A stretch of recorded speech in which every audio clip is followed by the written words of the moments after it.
ایک شخص اس کو 1000 دینار چاہیے تھے. وہ ایک شخص کے پاس گیا اپنے جاننے والے کے پاس اور کہا کہ مجھے 1000 دینار چاہیے. تو اس نے کہا کہ ٹھیک ہے میں تجھے دے دوں گا، بس تو ضامن ایک لیا جو اس کی ضمانت دے اور گواہ لیا، میں تمہیں دے دوں گا، مجھے پرابلم نہیں ہے. وہ شخص مسکین تھا، کوئی اس کے جاننے والا نہیں تھا، لیکن اللہ والا تھا. وہ اس نے کہا دیکھ میری بات سن، میرا ضامن بھی اللہ ہے اور میرا گواہ بھی اللہ ہے، میں اللہ کو گواہ بنا کے کہہ رہا ہوں کہ میں تمہیں واپس کروں گا. اس کو اس بندے کی تقوی پہ یقین آیا اور اس نے کہا کہ چلو میں دے دیتا ہوں، یہ اللہ کو گواہ بنا رہا ہے، اتنا بڑا جھوٹا تو نہیں ہوگا. اس نے دے دیا، اس نے کہا میں تجھے اللہ کے اس نام پہ تجھ پہ میں ٹرسٹ کرتا ہوں. یہ شخص پیسے لے کے اس نے کاروبار کرنا تھا، یہ چلا گیا. یہ جب کشتی پہ بیٹھا سوار ہوا، دوسری طرف اترا، اپنا کام شام کیا، واپس آیا. جو دن اور جو مقرر وقت آیا ہوا تھا، جب وہ کشتی پہ آیا واپس، ایک سمندر کے پار یہ شخص تھا، تو جو لاسٹ کشتی تھی وہ نکل گئی. یہ سر پکڑ کے بیٹھ گیا کہ میں نے تو آج وعدہ کیا تھا اور اللہ کو ضمانت دار بنایا تھا اور گواہ بنایا تھا. اب اگر میں آج اس تک مال نہیں پہنچاتا تو وہ کیا سوچے گا میرے بارے میں، اور اس کا تو ٹرسٹ اٹھ جائے گا، یعنی کہ میں نے اللہ کے نام پہ جھوٹ بولا اسے. تو آخری کشتی چلی گئی تھی. اس کے بعد تو کشتی نے اس دن جانا نہیں تھا، تو اس نے کیا کیا کہ یا اللہ میں نے تجھے ضمانت دار بنایا ہے اور تجھے میں نے گواہ بنایا ہے، تو تیرا کام ہے اس مال کو پہنچانا.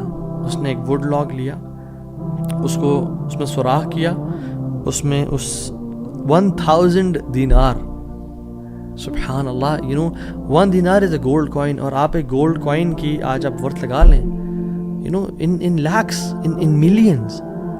اس نے کیا کیا، اس کو اس ووڈ لاگ میں ڈالا، پرچی لکھی اور اس میں ڈال کے نا بسم اللہ پڑھ کے آگے بہا دیا.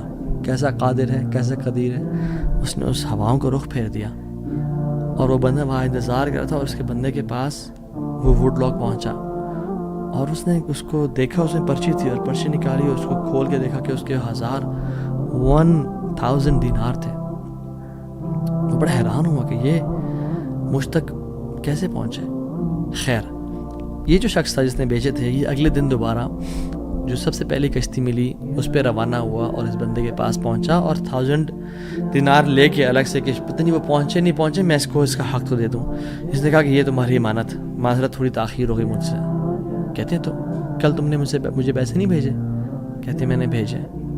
پھر اس نے کہا جس رب پہ تم نے توکل کیا ہے نا، جس رب کو تم نے ضمانت دار بنایا تھا، اس رب نے تیرا مال مجھ تک پہنچا دیا، مجھے اس مال کی ضرورت نہیں ہے.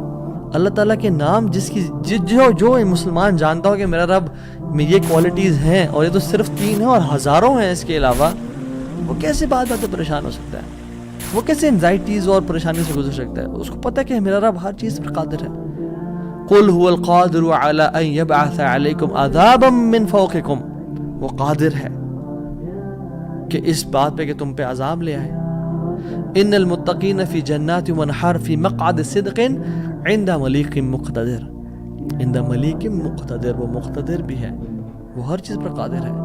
تبارک الذی بیدہ الملک وہو علی کل شیء قدیر، وہو علی کل شیء قدیر. وہ قادر بھی ہے، قدیر بھی ہے، مقتدر بھی ہے. تو پریشانی کس بات کی ہے جب ہمارا رب ہے اور وہ ہر چیز کو کنٹرول کر سکتا ہے، اور ہم اگر اللہ والے بن جائیں تو پھر آپ یقین جانیں کوئی مسئلہ نہیں رہے گا. ہر پریشانی کو وہ آسانی میں ایسے بدل سکتا ہے. اس نے صرف کن کہنا، وہ بدل جائے گا.